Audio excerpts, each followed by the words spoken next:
ধরা হয়েছে। তাহলে আমাদের গালে কি চুনকালি নয়? এটা কি আমাদেরকে শিক্ষা দিয়া নয়? এটা কি আমাদেরকে অপমান অপদস্থ করা নয়? যে তোদের হাইসিয়াত কি আছে রে, তোদের আমি একটু চলতি ভাষায় বলছি, তোদের মুরত কি আছে?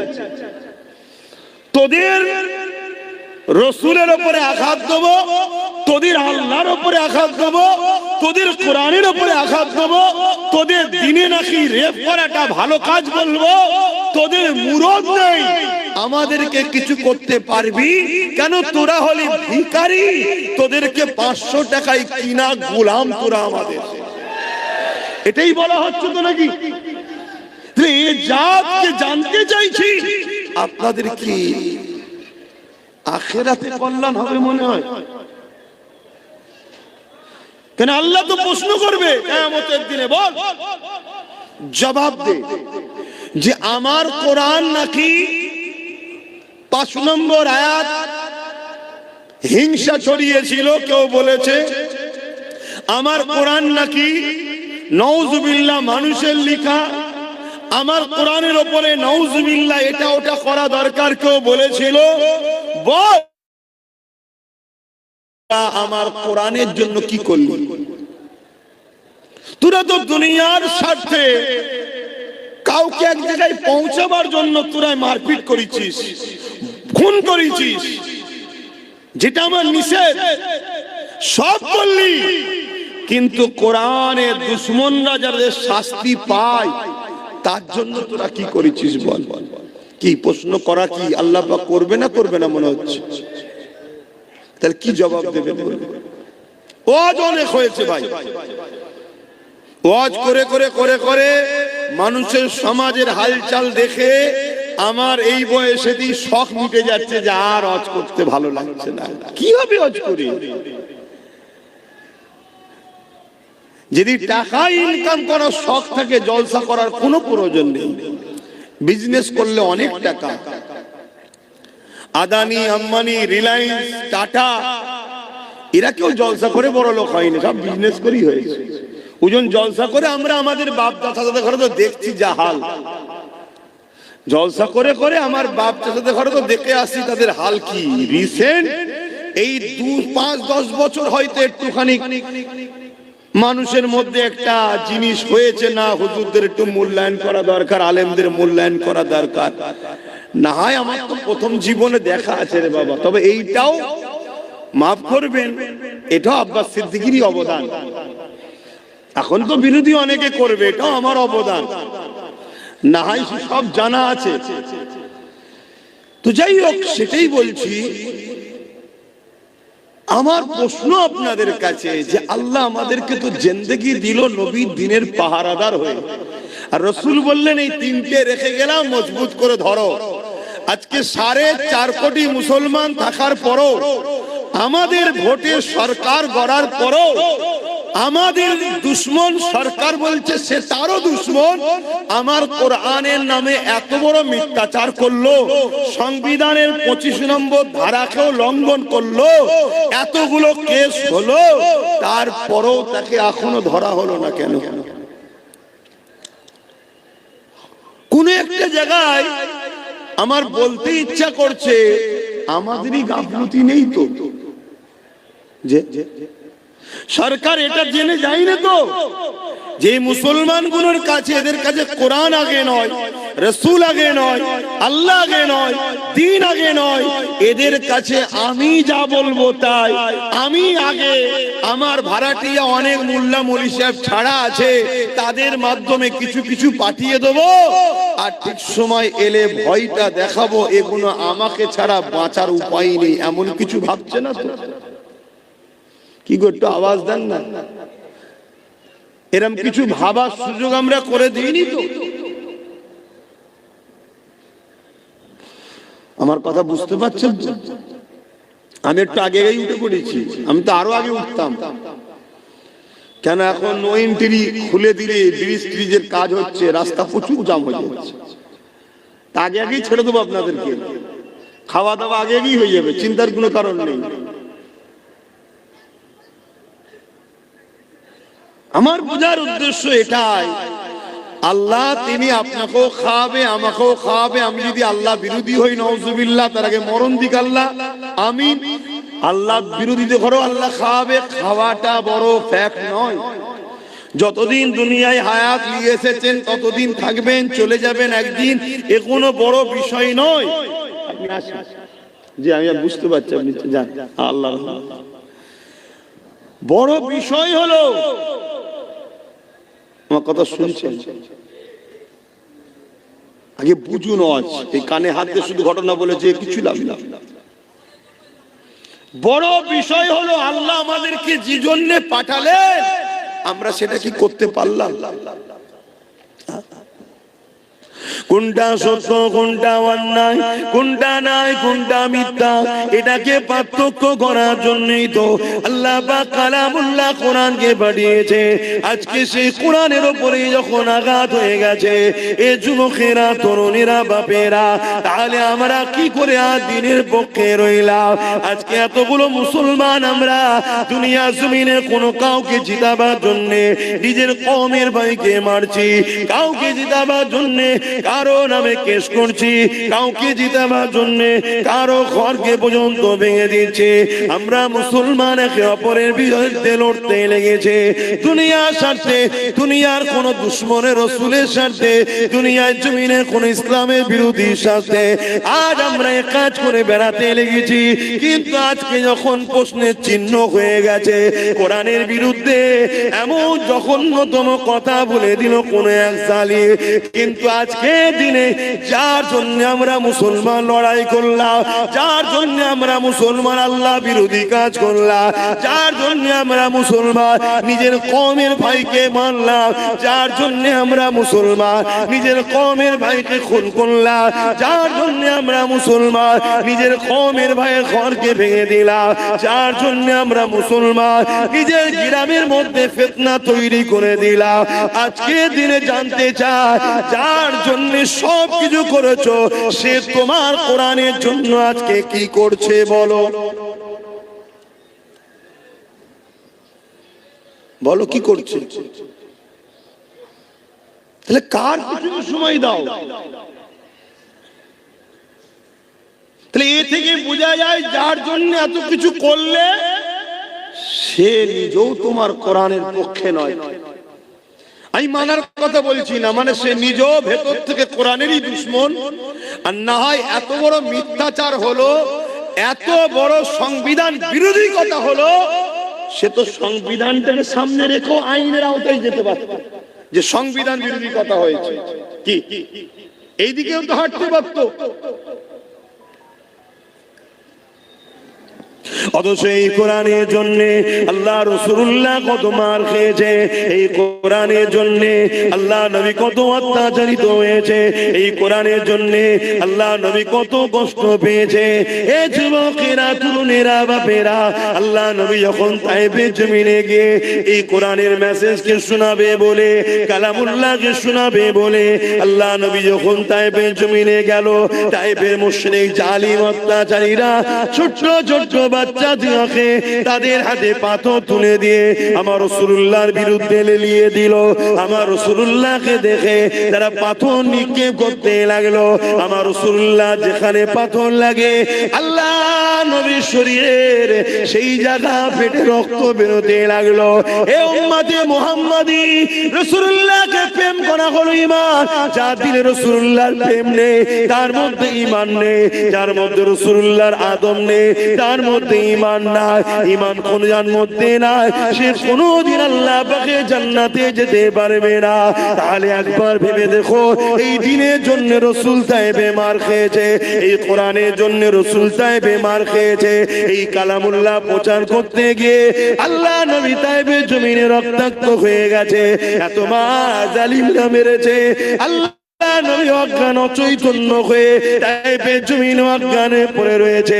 জালিমদের সরদার গুণ আগিয়ে এলো, তারা আগিয়ে এসে আমার রাসূলুল্লাহ নাকের করে হাত দিয়ে দেখতে লেগেছে মুহাম্মদ রাসূল বেঁচে আছে না মরে গেছে। এই অবস্থা দেখে তারা আমার রাসূলুল্লাহর উপরে ওই অবস্থাতে আবার লাঠির আঘাত করে। এ উম্মতে মুহাম্মাদি, আজ তোমাদের ঈমান কোথায় গেল? আজ তোমাদের দিন কোথায় গেল? আজ তোমাদের বিবেক কোথায় গেল?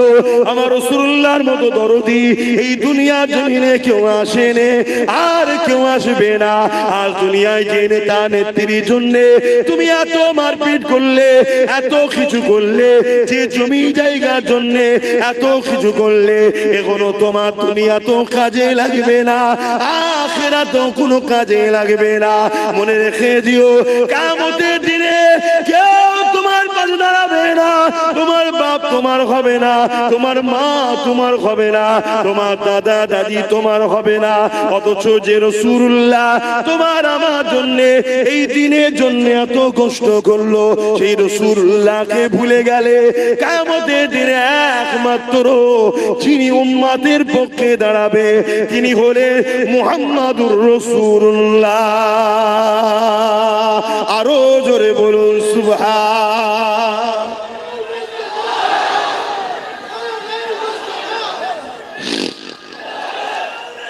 আল্লাহ বলে ওয়াজ কেন করা হয়? আপনাদের মরা অন্তরগুলোকে জাগাবার জন্য। আপনি যদি মনে করেন আল্লাহ ছাড়া, রাসূল ছাড়া আপনাদেরকে অন্য কেউ বাঁচাতে পারবে, তাহলে আব্বাস সিদ্দিকীর ওয়াজ ভুল হচ্ছে। একটু ঘুরে নেন, যখন সালাম পড়ানো হবে এসে বসে খাওয়া দাওয়া করে চলে যাবে। কেন? রেজেকের মালিক আমি নয়, রেজেকের মালিক আল্লাহ। আল্লাহ বিরোধীর সঙ্গে থেকে আল্লাহ দেওয়া রেজেকটা খেয়ে ঘরে চলে যাবে। আর যদি মনে হয় যে আমাদের আল্লাহ রাসূল ছাড়া কেউ নেই, তাহলে তুমি সব জায়গায় পা ফেলার আগে একবার দেখে নাও আমি আল্লাহ রাসূলের দুশমনের সাথ দিচ্ছি না তো। আমার দিনের বেলায় একে পাওয়া যাবে তো, আমার কোরআনের বেলায় একে পাওয়া যাবে তো।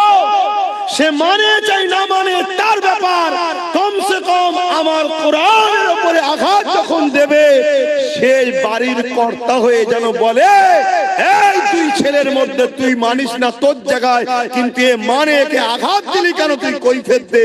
এই কর্তার পিছনে দাঁড়ানো দরকার আছে না? কিন্তু আজ আমরা কি করলাম বল? আজকে এত সাহস গুলো হচ্ছে কি করে?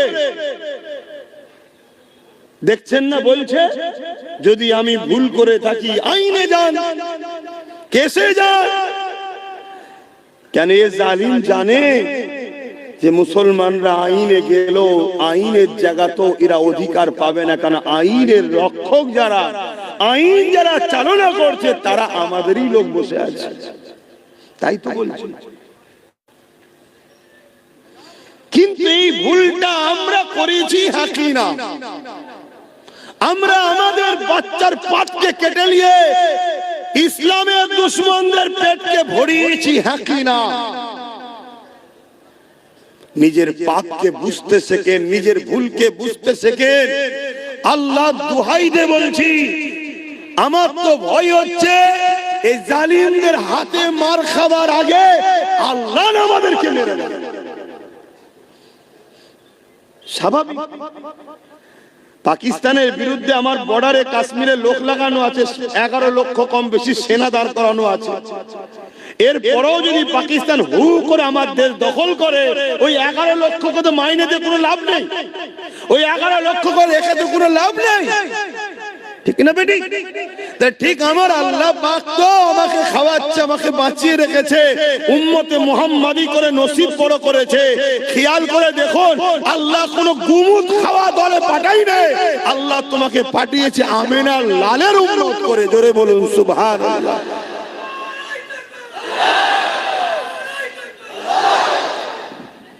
কতটা সৌভাগ্য আল্লাহ তোমার দিয়েছে, কিন্তু তুমি থেকে কোনো কাজ নাই।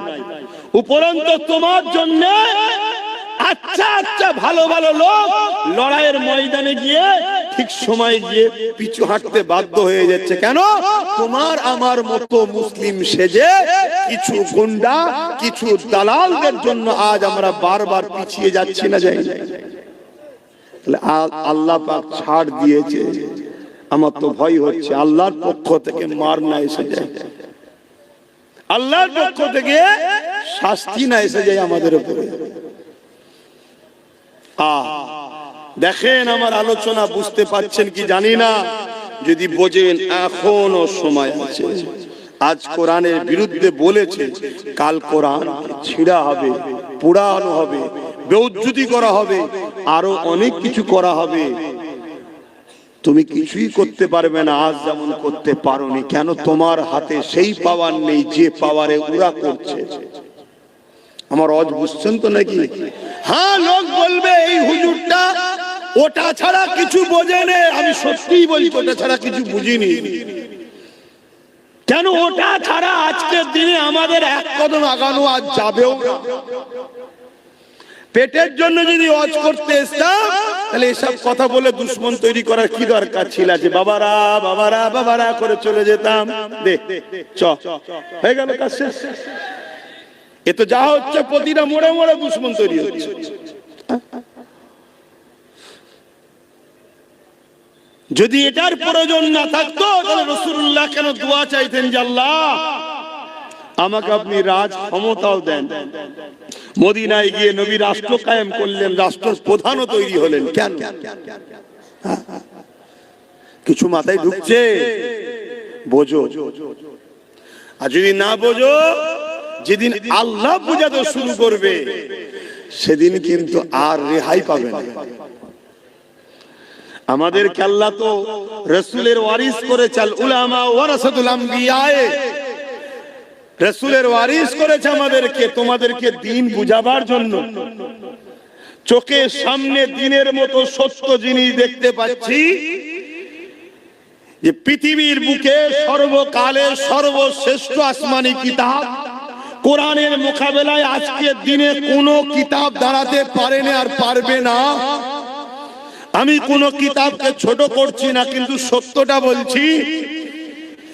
আমেরিকায় যখন কম্পিউটার আবিষ্কার হয়, ওই কম্পিউটার উপরে প্রত্যেকটা ধর্মের ধর্মগ্রন্থকে রাখা হচ্ছে, সবটা বলছে রং রং রং।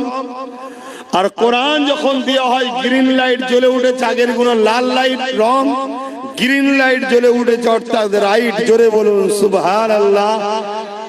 আজকে যে কোরআনকে নিয়ে আমেরিকা রিসার্চ করছে, যে কোরআনকে নিয়ে ব্রিটেন রিসার্চ করছে, যে কোরআনকে নিয়ে সাউথ আফ্রিকা রিসার্চ করছে, ফ্রান্স রিসার্চ করছে, আমার ভারতবর্ষে কোটি কোটি টাকা খরচ করে রিসার্চ হচ্ছে। যে কোরআনকে নিয়ে রিসার্চ করতে করতে করতে করতে পৃথিবী বিখ্যাত ধর্মগুরুগুলো পর্যন্ত ইমানের কালেমা পড়ে কোরআনের প্রেমিক হচ্ছে। জোরে বলুন সুবহানাল্লাহ। সেই কোরআনের বিরুদ্ধে 40% মুসলমান থাকা অবস্থায় এত বড় কথা বলে এখনো ঘুরে বেড়াচ্ছে, আইন তার ব্যবস্থা নিচ্ছে না। এ থেকে বুঝতে কি আমাদের বাকি? যে বলছে সেও কোরআনের দুশমন, যার হাতে ক্ষমতা আছে সে কোরআনের দুশমন নয়। আমি সবাইকে জিজ্ঞেস করছি, আমি আবার বলছি, আপনারা যদি আমার কথাই অমত হন, দয়া করে একটু রাস্তার আশপাশে বসেন, ঘরে সালামটা যখন দেবো, এটা তো সিগন্যালও রয়েছে, সালামে দেওয়ার পরেই দোয়া হয়, এটা সিগন্যাল বোঝাও যায় যে খাবার ব্যাপার আছে, তখন চলে আসবেন। আমি খুলে বলছি কথা, আমি কাউকে ছোট করছি না, হাকিকাত। যে বসে পড়েছি ভাইজান দাওয়াত দিয়ে ডেকে নিয়েছে, কেন আমি প্রায় বলি জলসাটার সাথে আমি জড়িয়ে আছি, আপনারা আসবেন, দাওয়াত দিই তো নাকি, তা নিয়ে সেই সব কথা শোনাচ্ছে কেন? আমি কি শোনাবো আপনাকে বলুন তো? নামাজের কথা, রোজার কথা? আমার কোরআন অপমান হচ্ছে, তুমি মসজিদে গিয়ে সেজদায় পড়েছো? হ্যাঁ, তোমার মতো নামাজি 72টা দল জাহান্নামে যাবে নামাজ পড়ে, তুমি জানো না? আজকে কত নামাজি দল আছে, কত রোজাদারের দল আছে, হ্যাঁ, তাদের মুখে কোনো কথাও নেই, এত বড় কথা হয়ে গেল, এখনো কোনো প্রতিবাদ নেই। এ থেকে তো বুঝে নিতে হবে যে রাসূলুল্লাহ বলেছে আমার উম্মতের মধ্যে 73 দলে বিভক্ত হবে, 72টা দল জাহান্নামে যাবে, একটা জান্নাতে থাকবে। 72 দলেই নামাজ রোজা, 73 দলেই নামাজ রোজা, হজ যাকাত দাড়ি টুপি সব থাকবে, এরপরও জাহান্নামে যাবে। কেন? তাদের অন্তরে ঈমান থাকবে না। যার অন্তরে কোরআনের পক্ষে প্রেম নেই, কোরআনের নিয়ে এত বড় কথা হচ্ছে, দুটো কথা বলার যার সময় নেই কোরআনের পক্ষে, এবং কোরআনের দুশমনদের ঘরে উম্মতে মুহাম্মাদীকে চিনাবার যাদের সময় নেই, তারা কিসের ইমানদার? তাদের কিসের নামাজ? তাদের কিসের রোজা? তারা কিসের সমাজের স্কলার, কিসের বক্তা, কিসের হুজুর, কিসের পীরজাদা? আমি তো বুঝতেই পারছি না। আমার খদ্দরা কেন কি বুঝতে পারছি না, আপনারা বুঝতে পারছেন? আমি তো শুনেছি নাকি অনেক বড় বড় সব ইমাম অ্যাসোসিয়েশন, অমুক অ্যাসোসিয়েশন, অমুক কমিটি, তমুক কমিটির সঙ্গে ডাইরেক্ট নাকি রাজ্য সরকারের সব যোগাযোগ আছে, মাঝে মাঝে সব বসে আর করে। এত কমিটি ফমিটি তারা বলতে পারছে না যে 24 ঘন্টার মধ্যে যদি না ধরেন তাহলে আপনার সঙ্গে আগামী দিন আর বসা যাবে না, কেন বসলেই জাতি বলবে এরা ইমাম হতে পারে কিন্তু এরা কোরআনের দুশমন। কেউ কিছু বলছে না কেন? অনেকে বলে আমি ফোন করলে আমার ঘরে চলে আসবে। কি আমার কথা কিছু বুঝছেন? আমার কিছু বলা ভুল হচ্ছে? দেখেন, যদি কারো মনে হয় যে না আপনার ভুল হচ্ছে, আমি তাকে বলবো আপনার সাথে আমার চলা সম্ভব না। আপনি আপনার রাস্তা আলাদা করে নেন, আমার রাস্তা আলাদা, তাতে আমার চলার পথে যদি কেউ নাও থাকে আমি একাই চলবো। যদি বলে একা কি করবেন, আমি তো কোনোদিনই কিছু করতে পারিনি, সবটাই তো আমার আল্লাহ করে, আমি তো শুধু চেষ্টা করছি। আজানটা হয়ে যায়।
दुरूद शरीफ अल्लाहुम्मा सल्ली अला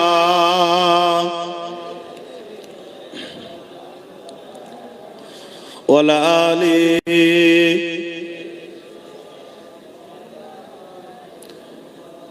একটু ফাঁকা থাকলে একটু আগিয়ে আগিয়ে আসবেন ভাই, মানুষ বসতে অসুবিধা হচ্ছে, জায়গা পাচ্ছে না। যার সামনে ফাঁকা আছে একটু আগিয়ে আগিয়ে আসবেন। যাদের হৃদয়ে আছে আল্লাহর ভয়, তারা কখনো নবী ভুলে যায় না।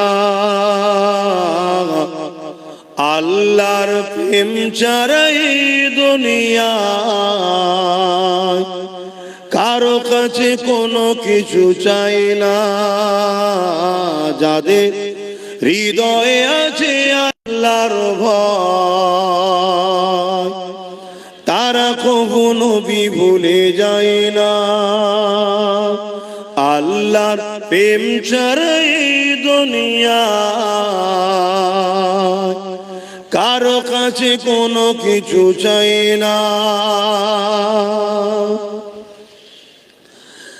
রাতের আধারে যারা সিজদাতে রয় দু চোখের স্রোতে নদী যেন বয়।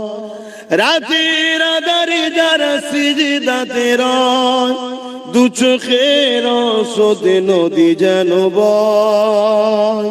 ছলনার ঘাচানি যত আসুক ছলনার ঘাচানি যত আসুক পিছনে ফিরেও তাকায় না। যাদের হৃদয়ে আছে আল্লাহর ভয় তারা কখনো ভুলে যায় না। আল্লাহর প্রেম ছাড়াই দুনিয়া কারো কাছে কোনো কিছু চাই না। দিন কায়েমের পথে যারা অবিচল তারা হলো আল্লাহর প্রিয়জন। দিন কায়েমের পথে যারা অবিচল তারা হলো আল্লাহর প্রিয়জন। বাতিলের কাছে যারা হার মানে না বাতিলের কাছে যারা হার মানে না সংগ্রাম করে যায় অমরণ। যাদের হৃদয়ে আছে আল্লাহর ভয় তারা কখনো ভুলে যায় না। আল্লাহ প্রেম ছাড়াই দুনিয়া কারো কাছে কোনো কিছু চাই না।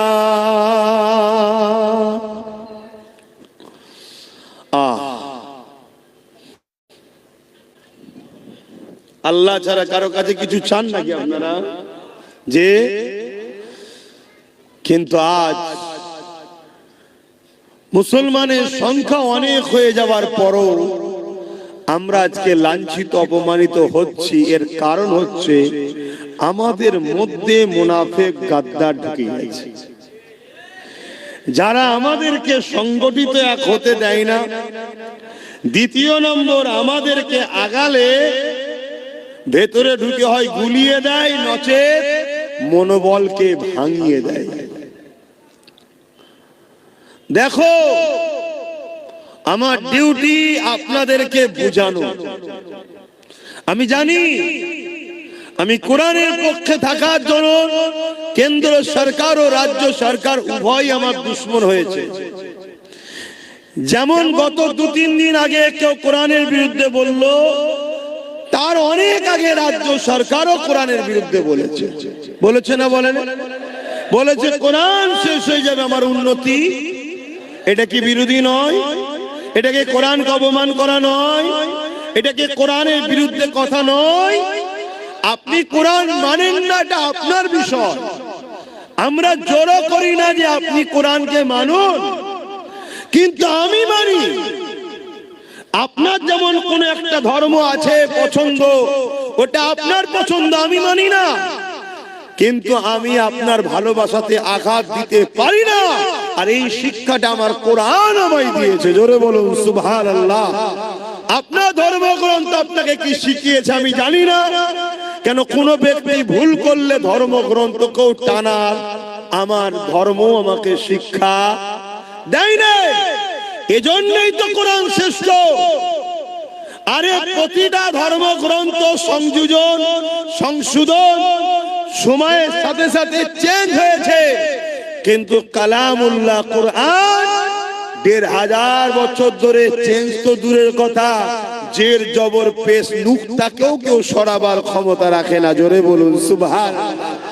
কেন এটা কোনো মানুষের নয়, এটা কোনো মানুষের মত নয়, মানুষের কিতাব লেখা নয়, এটা হলো একমাত্র স্রষ্টা রব্বুল আলামিনের পক্ষ থেকে এসেছে মানুষ্য জাতির জন্য গাইড বুক।